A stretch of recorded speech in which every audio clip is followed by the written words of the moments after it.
오늘 이제 마지막 4주째 이제 나사로, 마르다, 마리아 이야기를 마치려고 합니다. 나사로가 무덤에 4일째 있었고요. 그래서 마르다가 예수님께 와서 예수님이 저희 오빠 곁에 있었더라면 저희 오빠가 죽지 않았을 것입니다라고 고백을 합니다. 그때 예수님이 마르다에게 이런 부활의 비밀을 말씀하시죠. 내가 생명이고 내가 부활이다. 나를 믿으면 죽어도 영적으로 영원히 살 것이고 살아서 나를 통해서 거듭나게 되면, 다시 태어나게 되면, 구원받게 된다면 영적으로 영원히 살게 될 것이다. 그러면서 마르다야, 네가 내 말을 믿느냐라고 말씀하셨어요. 그러면서 예수님께서 무덤 앞에서 선포하시죠. 뭐라고요? 나사로야 나와라 말씀하십니다. 저는 이 나사로가 여러분들의 이름을 붙이고 여러분들의 삶 가운데 적용했으면 좋겠습니다. 자, 우리는 예수님 믿기 전에 다 죽은 자들이었습니다. 그렇죠? 하지만 예수님께서 우리를 예수님의 이름으로 우리를 다시 부르셨어요. 그리고 우리는 죽어도 죽는 것이 아니라 이제 영적으로 영원히 살게 될 것입니다. 죽음은 단순하게 자는 것뿐입니다. 우리가 이 말씀은 오늘 삼남매에게만 주시는 말씀이 아니라 오늘 우리들에게 주시는 하나님의 생명의 말씀임을 믿으시기 바랍니다. 그러나 우리가 응답하지 않으면 그 믿음은 나의 믿음이 될 수가 없어요. 물론 우리가 이 부활의 사건을 우리가 믿지 않는다고 해서 죽은 자가 다시 살아나지 않는 건 아니에요. 무슨 말씀이냐? 예수님 그 말씀하셨어요. 마르다야, 네가 내 말을 믿으면 하나님의 영광을 보게 될 것이다. 자, 우리가 오늘 말씀을 믿자라도 하나님은 하나님의 계획과 주권대로 움직이십니다. 그렇죠? 우리가 이 부활 사건을 거부한다 할지라도 예수를 믿는 자들은 다시 태어나게 될 겁니다. 우리가 이 말씀을 믿지 않으면 하나님의 영광을 보지 못하는 것 뿐이지 하나님의 일은 지금도 계속해서 이루어지고 있다는 사실입니다. 그렇기 때문에 하나님의 일과 하나님의 영광을 참여하는 그 본질은 뭐냐? 우리가 믿음으로 그것을 받아들이고 있는가라는 거예요. 그 말씀을 예수님이 마르다에게 직접 하셨어요. 그런데 나사로가 살아난 그때부터 대제사장들과 또 바리새인들과 기득권자들은 예수님을 죽이기로 모의하기 시작합니다. 근데 우리 성경에 봤지만 대제사장들이라는 말씀이 있었어요. 이게 무슨 뜻이냐? 왜 하나님은 하필 2000년 전에 예루살렘, 이스라엘 땅에 오셨냐? 원래 여러분 하나님께서 구약에 율법대로 말씀하시기를 아론의 후손만이 대제사장, 오직 한 명만 될 수가 있고 대제사장은 종신제입니다. 죽은 이후에만 다음 대제사장이 나올 수가 있어요. 그런데 종교가 타락되고 말씀이 시작되면서 결국은 해마다, 우리 지난주 말씀에 해마다 매년마다 정치적으로 대제사장이 나오기 시작했어요. 자, 그렇기 때문에 예수님이 이 땅에 오신 겁니다. 저는 지금도 동일하다고 생각합니다. 하나님께서는 말씀이 시작되어지고 말씀이 하나님과 다른 방에 흐르고 세상 사람들이 또는 믿는 자들이 예수 그리스도가 아니라 그걸 단순하게 종교적으로 받아들일 때에 하나님은 노하게 되신다는 거예요. 그래서 우리 지난주에 가야바라는 대제사장이 사람들 모아서 예수님을 죽이기로 작정했는데 우리가 지난주 말씀 가운데 놀라운 사실은 이 모든 것들이 다 하나님의 계획이었다는 겁니다. 우리 지난주 말씀 한번 다시 한번 볼까요?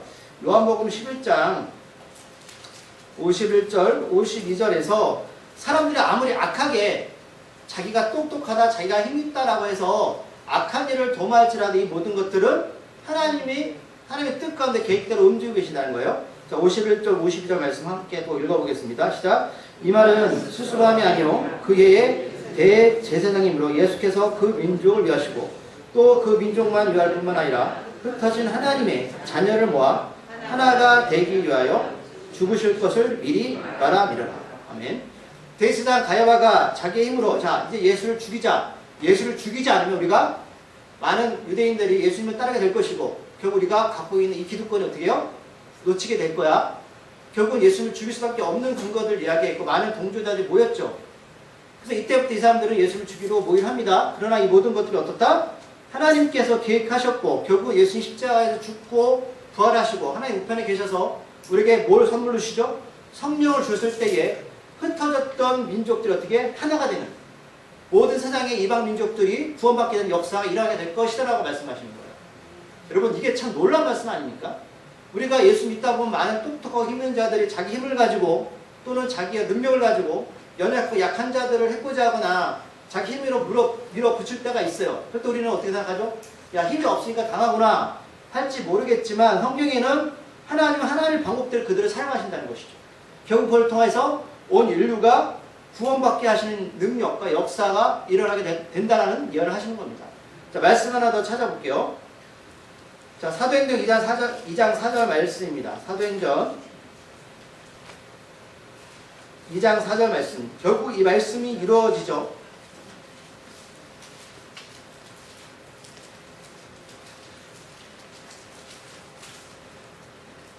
사도행전 2장 4절. 예수님이 부활하시고 나서 선물로 제자들에게 성령 역사가 일어났을 때 일어났던 사건입니다. 자, 사도행전 2장 4절 말씀 187쪽입니다. 읽어볼까요? 시작. 그들이 다 성령의 충만함을 받고 성령이 말하게 하심을 따라 다른 언어들로 말하기를 시작하니라. 아멘. 오순절날, 그렇죠? 오순절날 기도를 했고 많은 사람들이 제자들이 성령을 받았어요. 근데 이 명절이 되니까 오늘 이제 6월절이 나올 텐데 수많은 유대인들이 예루살렘에 예배드려 오잖아요. 근데 그들이 각기 언어를 썼단 말입니다. 영어도 쓰고 프랑스 말도 쓰고 독일 말도 썼어요. 그런데 이들이 복음을 들을 수가 없잖아요. 그렇죠? 왜? 유대 말을 뭐 알아들 수 있겠지만 또는 복음을 들어도 그 나라에 가서 복음을 전할 수가 없어요. 그런데 성령을 받자 어떤 일이 벌어졌죠? 복음이 되기 시작했고 그 복음을 가지고 자기 지역으로 돌아가서 복음을 전하기 시작했어요. 근데 여러분 성경에 보니까 원래 언어가 하나였잖아요. 바벨탑 사건 때 많은 사람들이 우리가 하나님처럼 되지 않은 교만함으로 바벨탑을 세웠고 결국 하나님은 그들에게 언어를 흩어놓았죠. 그러면 흩어졌던 이 백성들이 성령을 받게 되자 언어가 하나가 되었다는 건 뭐죠? 아까 말씀드린 하나님이 흩어졌던 민족들을 모으기 시작하시는 거예요. 그러면 이제 남는 것은 주님의 재림이죠. 수많은 하나님의 백성, 아브라함 때부터 약속하신 내가 저 하늘의 별만큼 많은 구원의 백성들을 너의 후손을 통해서 이 땅에 보낼 거야. 그 아브라함의 육적인 후손이 누구예요? 예수님이시잖아요.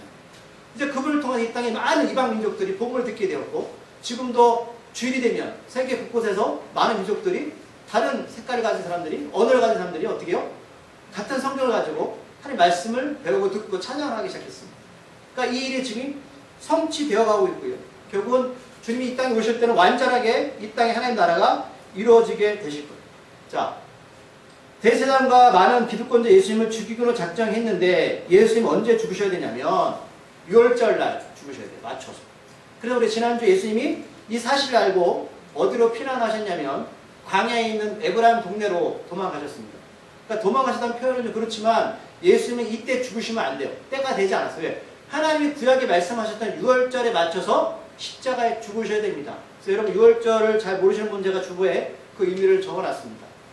예수님이 여러분 하나님의 절기와 하나님의 때에 따라서 죽으셨다는 사실이요. 그래서 빈들과 에브라임의 지역으로 피난하셨죠. 제가 이미도 말씀을 드렸어요. 왜 예수님이 광야와 에브라임 지파가 있는 동네로 가셨을까라는 거예요.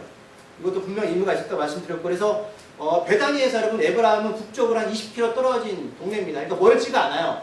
그 동네로 잠깐 가셨다가 오늘 12장 1절에 보니까 하나님 말씀을 이루시려고 6월절 엿새절이라고 성경 기록하고 있어요. 그러니까 성경의 전반적인 의미를 모르면 왜 성경이 이 절기와 이 날짜를 정확하게 기록하고 있을까라는 거예요. 왜 하필 이때냐라는 거예요. 예수님 6월절 날 죽으셔야 돼요. 출애굽에 아시잖아요? 애굽에 있었던 마지막 10가지 재앙. 예수님이 그 하나님의 철저한 시간에 그 테두리 안에서 지금 움직이고 계심을 우리가 알 수가 있다 없다? 있습니다. 자, 55절 보면 1절에 보면 12장 1절 6월절 전에 몇 세 전에 움직이는데 자 오늘 55절 보면 유대인의 6월절이 가까우죠. 그렇죠? 예수님 여전히 어디에 계십니까? 아직 오시지 않았어요. 빈들 에브라임에 계세요. 근데 이제 예수님을 잡지 못했죠. 잡지 못했으니까 어떤 생각하냐면 후반에 나오지만 6월절이 가까우니까 유대인들이 많은 사람들이 자기를 성결하기 위해서 6월절 전에 시골에서 예루살렘 올라왔다. 하나님 구약에 말씀하셨던 절기를 지키는 거예요. 그래서 예루살렘에 성전에서 예배를 반드시 드려야 돼요. 그래서 지금도 유대인들은 전 세계에 살아도 한 번쯤은 예루살렘에 가려고 노력을 합니다. 하나님의 절기를 지키기 위해서. 그러나 이들은 절기를 왜 지키는지 몰라요. 아직도. 자, 그런데 중요한 거는 이들이 뭘 해야 된다? 먼저 자기를 성결하게 해야 되는 거예요. 자, 성결하다, 정결. 그러니까 죄를 없애는 거거든요. 그러니까 이 여러분 6월절은 우리의 설날과 추석과 같은 의미라 큰 명절이에요. 그래서 외국에서도 비행기를 타고 옵니다. 우리도 여러분 명절이 되면은 멀리도 가잖아. 똑같은 의미인데, 근데 이들의 차이는 뭐냐? 이들은 하나님의 성전을 중심으로 예배를 드리기 위해서 온다는 거예요. 그러니까 첫 번째는 그 예배 전에 그들이 먼저 취할 자세가 뭐냐? 정결입니다. 성결. 그러니까 죄를 없애는 거예요. 왜? 죄가 있으면 하나님 앞에 갈 수가 없기 때문에 항상 이들은 예배를 드리기 전에 죄 문제를 해결해야 됩니다. 그래서 지금도 유대인들은 6월절이 다가오면은 집안에 있는 여러분 가구를 다 뒤집어 엎어요. 그래서 뭐 하냐면 누룩을 쳤습니다. 누룩은 죄잖아요. 그래서 조금의 누룩, 밥풀이 여러분 이렇게 딱딱해지면 누룩이 되죠. 그런 것처럼 그 죄를 없애려고 노력을 하고요. 그리고 또 여자들은 뭐 하냐면 그릇을 다 끄집어냅니다. 끄집어내서 그릇을 깨끗하게 준비해요. 이들은 여러분 하나님께 나가기 전에 먼저 정결의식을 한다는 거예요. 우리가 성경을 배웠지만 물두멍에서 뭐예요? 손발을 씻잖아요. 그러니까 정결의식이 예배의 가장 중요한 거예요. 우리가 여러분 주일날 오기 전에 6일 동안 세상에서 막 살다가 예배를 드리는 게 아니에요. 예배는 6일 동안 준비한 사람들이 하나님께 나오는 겁니다. 자, 그렇게 하죠. 그래서 이런 행동을 하는데 제가 유명한 예수님 말씀이 있는데 어떤 말씀이냐면 회칠한 무덤 아시죠? 예수님이 그 바리새인과 사두개를 통해서 말씀하셨어요. 너희들은 회칠한 무덤 같아. 이게 어떤 거냐면 의미를 모르면 예수님 왜 이렇게 말씀하시는지 몰라요? 이 명절이 되면 이제 전 세계에 떨어져 있는 사람들이 유대인들이 예루살렘 성전에 올라오기 시작합니다. 그러니까 왜 올라오냐면 성전은 위에 있어요. 그래서 올라가는 거예요. 항상 중심으로 올라가는데 돈이 없는 사람이 죽으면은 무덤에 장사를 하지 못해요. 어떻게 하냐면 땅을 파가지고 사람을 매정을 하는데 얘네들은 땅을 파면은 다 석회암입니다. 지지라 우리나라처럼 깊게 땅을 못 파요. 그러면 사람을 얇게 파가지고 묻는데 문제는 사람이 썩으면은 이 땅을 얇게 팠으니까 어떤 일이 벌어질까요? 손이 쑥 나오고 발이 쑥 나온단 말이에요. 뼈가. 근데 율법에 시체를 만지면 부정해요. 그래서 전 세계에 있는 사람들이 이렇게 성전에 올라오는데 문제는 무덤이 어딘지 어떻게 알아요? 그래서 성전에 사람들을 파송해서 사람들이 오늘 길목마다 무덤이 있으면 그 위에다가 회를 칠합니다. 그러면 외국에서 오는 사람들이 그 칠한 무덤을 피해갈 거 아닙니까? 근데 회 칠한 무덤의 특징이 뭐냐면 겉은 멀쩡하죠. 근데 속에는 사람이 썩어가고 있어요. 냄새를 하고 있어요. 이 말씀하신 거예요. 너희들 회 칠한 무덤이라는 거예요. 겉으로 보기엔 율법을 잘 지키는 것처럼 보이지만 속은 썩어가는 시체야. 이 비유로 말씀하신 거거든요. 그래서 6월절이 되면 이 많은 사람들이 이 무덤을 피해가면서 이 성전 안으로 오게 됩니다. 이런 유명한 그 요세푸스라는 그 신학자가 이 사람이 예수님이 살때 비슷한 시대에 살았는데 우리가 성경을 배웠지만은 이들의 죄를 없애려면은 성전 안에서 뭘 하죠? 양이나 소를 하나님께 드리잖아요. 근데 그때 드렸던 양의 숫자를 기록해 놨어요. 몇 마리냐면 그 양만 6월절 기간 동안 25만 6,500마리를 드립니다. 그러면 하나님 말씀하시기를 양 한 마리 10명이 달려들어서 먹어야 되거든요. 다 먹어야 돼요. 그것도 출애굽기에 기록되어 있죠. 그럼 생각해보세요.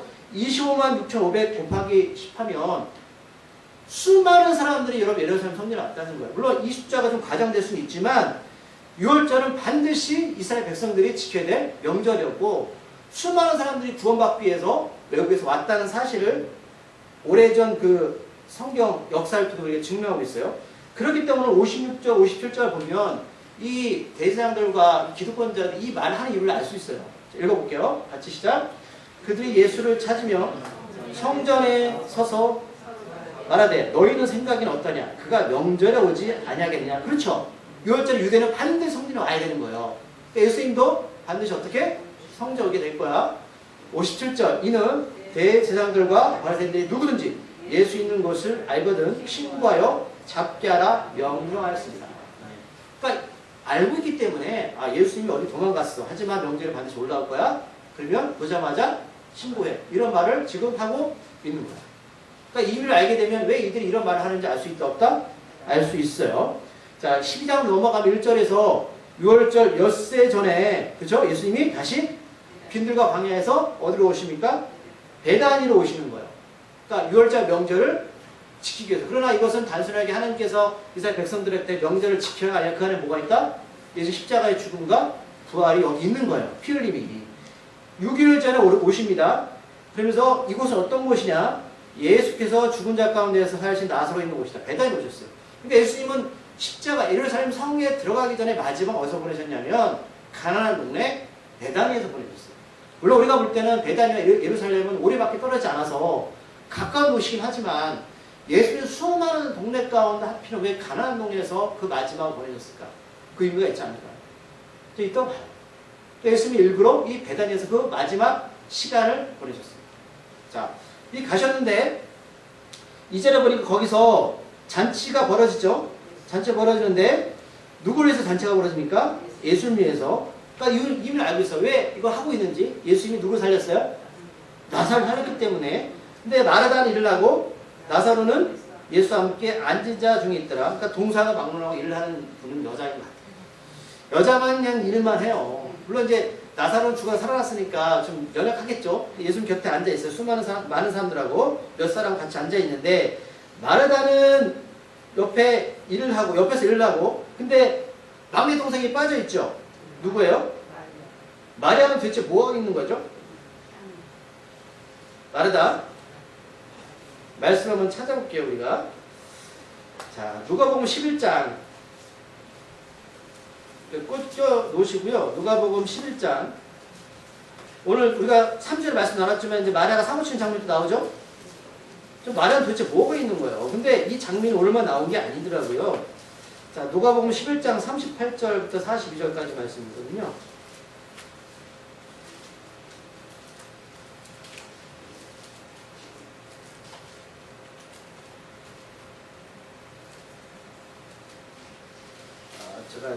제가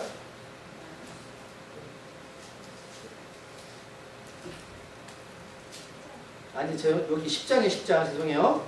10장입니다. 10장 38절 42절 말씀 111쪽입니다.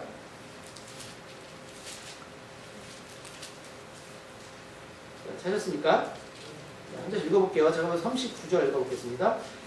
그에게 38절부터 그들이 길 갈 때 예수께서 한 마을에 들어가심에 마르다라 이름하는 한 여자가 자기 집으로 영접하더라.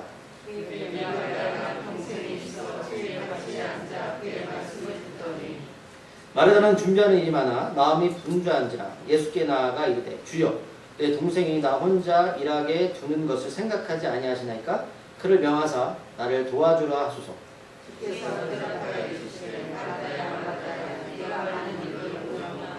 42절 몇 가지만 하든지 혹은 한 가지만이라도 족하니라. 마리아는 이 좋은 편을 택하였으니 빼앗기지 아니하랴 하시라. 오늘 이 장면이 비슷하긴 하지만 전에 있었던 장면이에요. 그러니까 오늘 예수님께 처음으로 잔치를 벌여주는 게 아니라 물론 좀 잔치 규모는 차이가 있겠지만 오늘 말씀해 보니까 예수님이 베다니에 가신 거 아시겠죠? 한 마을 베다니에요. 가셨는데 마르다라는 이름하는 한 여자가 자기 집으로 예수님을 영접했는데 그에게는 막내 동생이 있죠, 마리아. 근데 마리아는 뭐겠죠? 예수님 밑에서 말씀을 전하고 있어요. 듣고 있어요. 근데 마르다는 뭐예요? 준비하는 일이 많아서 그러니까 이건 예수님 대접하려고 준비하겠죠. 근데 마르다가 승질이 났어요. 왜? 마리아는 음식 준비하지 않고 예수님 곁에서 말씀을 듣는 거예요. 그래서 마르다가 예수님께 뭐라고 말하죠? 좀 말씀해 주세요. 나 좀 도와달라고.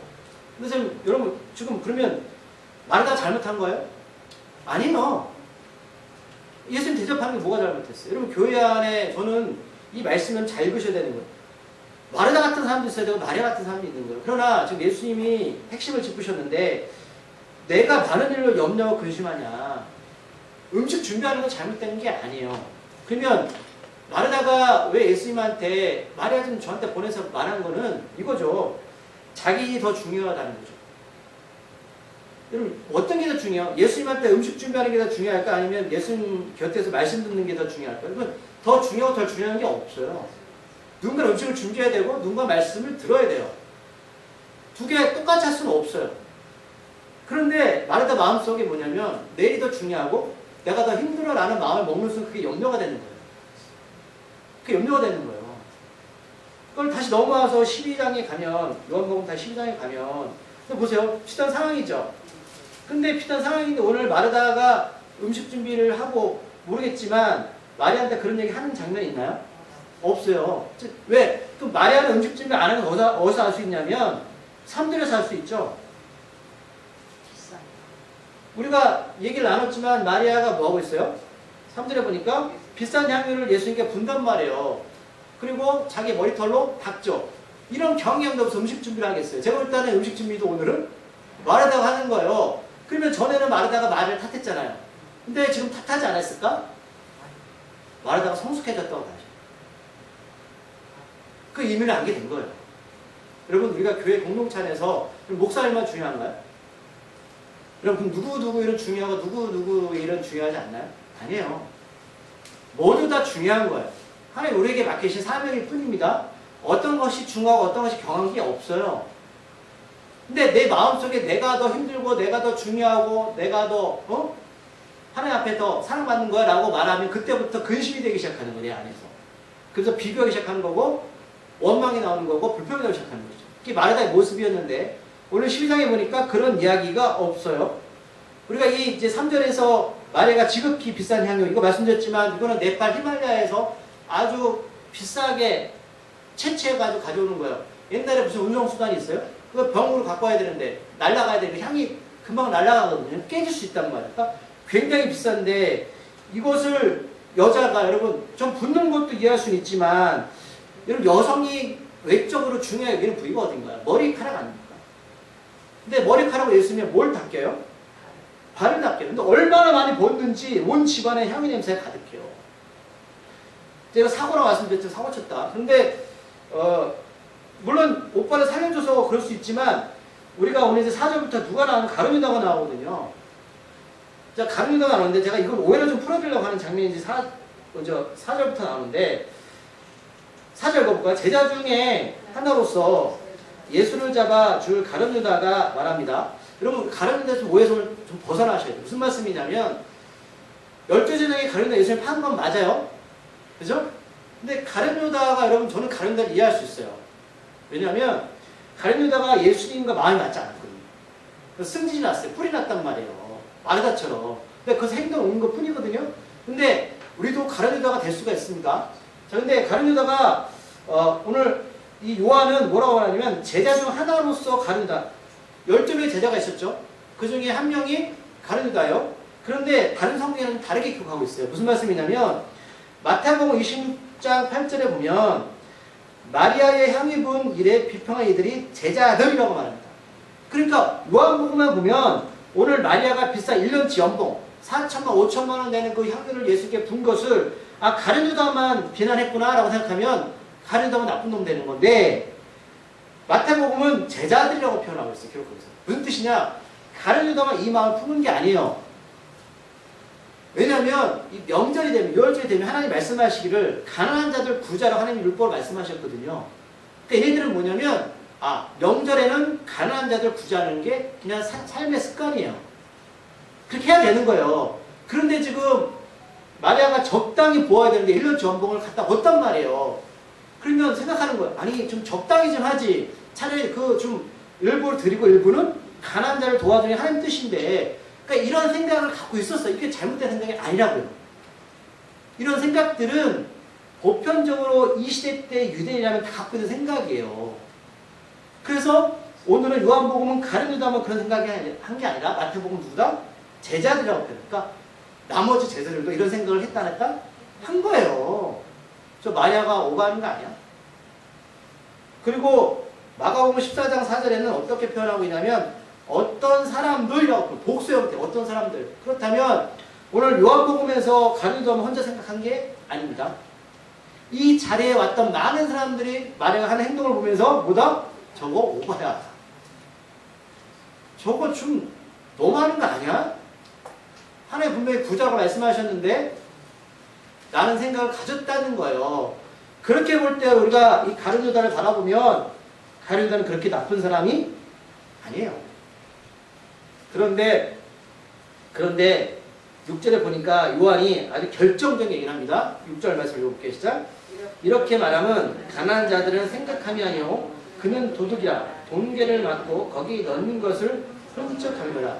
그러니까 이 구절만 없으면 그 이해할 텐데 근데 요한이 왜 이 구절을 놨을까? 여러분 예수님이 12제자 중에 그때 가장 어렸던 제자가 누구냐면 요한이에요. 요한이 가장 어렸어요. 그래서 여러분 그 그림을 보면 요한은 수염도 없고요. 머리가 아주 멋있게 예수님 사랑했던 사람을 말씀하시잖아요. 그리고 이 요한복음을 기록할 때는 거의 요한이 80세, 90세까지 살았다고 기록하고 있거든요. 그러면 거의 말년에 요한복음을 썼어요. 그러면 요한이 자기 인생을 돌아보니까 가룟유다를 정의를 내렸을 거 아니에요? 그러니까 뭐라고 정의를 내렸냐면 가룟유다보다 도둑놈이야. 이렇게 자기가 정의를 한 거예요 지금. 그런데 이 사람이 지금 뭐예요? 그러니까 가룟유다가 12명 예수 같이 다닐 때 뭐 직업이 뭐였냐면 그러니까 직업이 자기 사명이 뭐였냐면 동계를 맡았던 회계 역할을 했거든요. 그러니까 회계는 아무한테 맡기지 않죠. 굉장히 똑똑한 사람이 열심히 하겠단 말이에요. 그러니까 똑똑하고 잘난 사람한테 이 동계를 맡겼는데 그러니까 여러분 13사람이 움직이려면 돈이 필요하잖아요. 공금을 맡은 거예요. 근데 요한이 보기에 그 공금에 이 가룟유다가 손을 댔다 안 댔다? 손을 댄 거예요. 그래서 제가 볼 때는 이거를 독립장을 쓰지 않았을까라는 생각이 들었어요. 그러니까 추측하는 거 좋게 말하면. 그러니까 여하튼 간에 이 가룟유다가 아니라 많은 제자들이 어떻게 해요? 지금 마리아가 하는 행동을 이해하지 못했다는 사실. 그러나 특별히 요한이 가룟유다를 이렇게 지목한 것은 요한이 나이 들어 생각해보니까 그놈 진짜 나쁜 놈이네 라고 정리를 한 거예요. 그러니까 젊었을 때하고 나이 먹어 생각이 다를 수 있겠죠. 네, 그때 정리를 한 거죠. 나쁜 놈이네. 자, 7절에 보니까 이러니까 예수님이 뭐라고 말씀하시냐면 예수께서 이르시되 그를 가만두어. 그는 누굴까요? 남자가 아니요? 마리아예요. 하도 여러분 가룟유다 혼자 난리치면 이런 말씀 안 하시죠? 주변에서 난리치니까 야, 그녀 좀 그냥 내버려 둬. 이렇게 말씀하시는 거예요. 두둔하시는 거예요. 야, 그녀를 내버려 둬. 근데 여기서 보니까 이제 그것을 간직하게 제가 이 말씀이 이따 드릴 건데 왜 내버려 둬야 되는지 말씀하시는 거예요. 여러분 아직도 여러분 마리아가 1년치 연봉 드린 거 좀 아까우시죠? 여러분 괜찮으세요? 받아들일 수 있어요? 근데 오늘 예수님이 이렇게 하신 이유가 그것을 간직하게 하라 이것 때문에 말씀하시는 거예요. 이걸 이따 설명해 드릴 거예요. 말씀드려서 여러분 유대인들은 명절 때 뭐 해야 된다고요? 구제를 해야 되는 것이죠. 근데 지금 마리아가 그거 안 하고 1년치를 다 깨버린 거. 그래서 막 이해를 못하는 장면이에요. 그런데 8절 읽어볼게요. 시작. 가난한 자들은 항상 너희와 함께 있거니와 나는 항상 있지 아니하리라 하시라. 저도 여러분 8절 말씀 읽어도 이해를 못했거든요. 왜 가난한 자들 왜 나와? 지금 여러분 3남매가 어디 살고 있죠? 가난한 동네잖아요. 그러면 마리아, 마르다, 나사로는 가난을 알까 모를까요? 알죠. 이 말씀 하시는 건가? 말씀을 찾아볼게요. 신명기 15장 11절 말씀을 찾아보겠습니다. 285쪽 신약 신명기 15장 11절 구약이요. 285쪽. 그럼 제가 성경을 계속 풀어드리는 거예요. 신명기 15장 11절. 우리가 구전해야 돼요. 그렇죠? 이들도 그런 생각 갖고 있어요. 하나님이 명절을 말씀하신 거 하셨어요. 명절 통해서. 그런데 신명기 15장 11절 말씀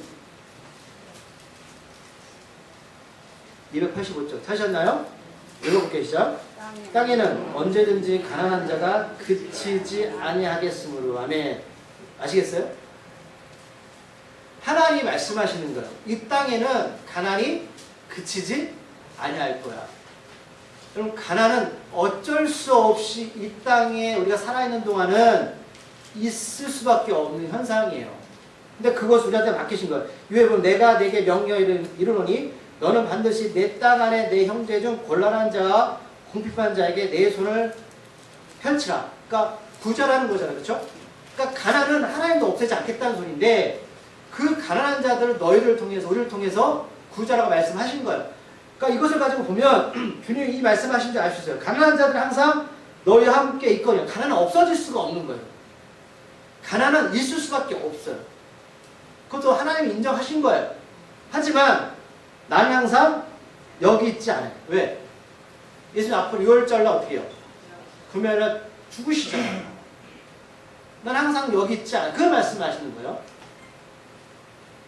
자, 그렇다면 아까 제가 말씀드렸던 거 예수님이 그것을 간직하게 하라라는 이게 어떤 의미일까라는 거예요. 이것을 원어에 보면 그것을 간직하였던 것이다 라는 거예요. 이게 뭐예요? 그것은 여러분 이 비싼 향유를 담았던 병을 말하는 거예요. 그러면 지금 마리아가 이거 병을 사려고 저 편의점 가서 샀나요? 이거 어디서 살 수 있었을까요? 비싼 거. 그날 바로 그날 예수님이 6월절 6일째는 여기 오실 거야, 베다니에. 오시면 딱 그날 맞춰서 살았을까요? 여러분들이라면 알 수 없어요. 예수님 언제 오실지 몰라요. 그 여러분 마리아라면 자 오빠가 살았어요. 이 병을 어떻게 구입했을까요? 향유를 아무데나 팔지 않았겠죠. 배단이 안 팔았을 거예요. 왜? 예루살렘이나 팔았겠죠. 아니면 다른 지역에서. 그럼 이건 병이 담겨있다고 말씀드렸잖아요. 그럼 여러분 그걸 사왔어요. 1년치 연봉이에요. 그럼 어디다 보관해야 되죠? 그거 깨지지 않을까요? 예수님 오실까? 드려야 되는데. 그래서 예수님 지금 뭘 보신지 아시겠어요? 마리아의 마음이에요. 그것을 간직하였던 것이다. 마리아는 예수님 언제 배단에 올지 몰라요. 하지만 1년 되는 그 연봉을 가지고 이곳을 물어물어 찾아갔을 거예요. 이거 어디서 팔아요? 이런 게 있나요? 그 병을 갖고 오면서 깨질까? 누가 도둑질하지 않을까? 예수님 언제 오시지? 드려야 되는데 예수님 그 과정을 보신 거예요. 야 마리아를 그만둬. 너희들은 1년의 연봉을 보지만 마리아는 이것을 나에게 주기 위해서 얼마나 애탔는지 알아? 이거예요. 우리는 뭘 보고 있죠? 액수만 보잖아요. 예수님 뭘 봐요? 마리아가 자기의 향기를 붓기까지의 그 과정을 보십니다. 저 너무 은혜가 됐다니. 아, 그렇구나. 이게 바로 아깝다고 생각하는 제자들과 예수님의 시각의 차이구나. 주위 사람들이 향유의 가격에 집중할 때 마리아는 향유를 주님 발에 부어드리고 자신의 머리털로 닦을 때 어떤 생각을 했을까요? 아, 내가 힘들게 샀던 향유를 다 부어드렸더니 아깝다? 너무나 다행이다. 예수님이 베들레 오셨고 내가 잘 보관했고 주님께 이것을 드릴 수 있으니 어떻게 하다? 행복하다. 라는 마음이 있었지 않을까요? 이거예요. 자, 이제 마지막 말씀을 정리할게요. 그러고 나서 이제 9절부터 11절까지 보면 자, 마리아 이런 행위와 나사로가 다시 살았잖아요. 근데 사람들의 반응이 다 다르게 나타나요. 자, 9절에 보니까 유대인의 큰 무리가 예수께 와서 여기 계신 줄 알고 오니, 그쵸? 소문이 났겠죠? 이는 예수만 보기 위함이 아니라 죽은 자 가운데서 살리신 나사로도 보려 합니다. 자, 여러분 보세요. 우리가 이 복음이 선포되어지고 많은 사람들이 기적을 체험했을 때 반응이 몇 가지 나타나요. 첫 번째는 예수님을 믿는 사람으로 반응이 나타납니다. 두 번째는 그저 구경거리로 여기는 사람도 있어요. 아, 그런 게 있었네? 그래? 놀랍네. 세 번째는 기적과 치유를 통해서 자신의 유익을 얻으려는 사람들. 네 번째는 기적과 치유 사건이 반갑지 않고 도리어 예수님과 어떻게요? 나사로를 해치려는 사람입니다. 그럼 결론이 이걸 가는 거예요. 여러분, 수많은 사람들이 예수님을 안다가고 지금도 예배를 드리지만 저는 과연 우리는 어디에 속하는 사람일까요? 아, 그런 게 있네? 그런 게 있나 보다. 혹시 예수를 통해서 뭔가 유익이 되지 않을까? 또는 아, 예수 믿으면 나한테 좀 손해가 될 것 같아. 아까 제가 말씀드렸지만 그 인턴 친구를 뽑을 때 다 세상 사람들은 다 똑똑한 친구 뽑아갈 때 그 친구 바보죠? 힘들겠어요. 바보예요. 그러나 예수님을 정말로 구원자를 믿는 사람이라는. 그리고 오늘 예수님은 가룟유다 제자들과 마리아의 마음을 비교하셨죠? 그렇죠? 그 돈의 가치가 아니라 네가 나한테 나올 때 어떤 마음과 생각을 품고 나오냐라는 것을 예수님 보고 계신 거예요. 우리 여기 집중했으면 좋겠습니다. 자, 우리 4주 동안 이 나사로, 마르다, 마리아를 나눴습니다. 여러분, 죽은 나사로가 다시 살아났듯이 진정 회개를 통해서 죄사함을 받고 성령을 선물로 받는다면 거듭난 그리스도인들은 육은 죽지만 영은 어떻게 될까요? 영원히 죽지 않고 하나님 나라에서 다시 살게 될 것입니다. 믿으십니까? 여기 계신 우리 모두가 하나님 나라에서 다시 보기를 소망합니다. 그리고 이제 여러분 같이 가격이 중요한 게 아니고요. 내가 하나님께 어떤 마음을 품고 가느냐가 제일 중요한 거예요. 그렇죠? 그리고 분잠도 좋고 말씀 듣는 도 중요한 건데 어떤 게 더 중요하고 어떤 게 중요하지 않다가 아니에요. 내가 지금 어떤 마음 상태로 하나님 일을 하고 있는가가 중요해요. 그러니까 오늘 사주당 이 말씀을 통해서 이 부분을 잘 정리하셨으면 좋겠습니다. 자, 기도하시겠습니다. 하나님 아버지 감사합니다. 마리아는 누가 훔쳐갈까봐 또 떨어져서 깨질까봐 비싼 향유를 품고 예수님이 동네 오실 때까지 기다립니다. 사람들은 그 향유의 가격에 초점을 맞췄지만 예수님은 그 가격이 아니라 마리아가 자신에게 드릴 향유에 대한 그 마음을 보셨습니다. 어떤 게 더 중요하고 어떤 게 덜 중요할까? 아닙니다. 하나님 보시기엔 가격이 중요한 것이 아니라 마음입니다. 생각입니다. 우리가 예수를 믿는다면 이제 구경거리 되지 않게 하소서. 우리가 예수를 믿는다면 예수를 이용하지 않게 하소서. 우리가 예수를 믿는다면 우리가 혹시나 내가 살고 있는 이 삶이 손해를 볼까 두려움에 떨지 않게 하소서. 예수님의 삶의 주인으로 보시고 예수님을 따라가는 자 되게 하여 주시옵소서. 예수님의 이름으로 감사기도 드립니다.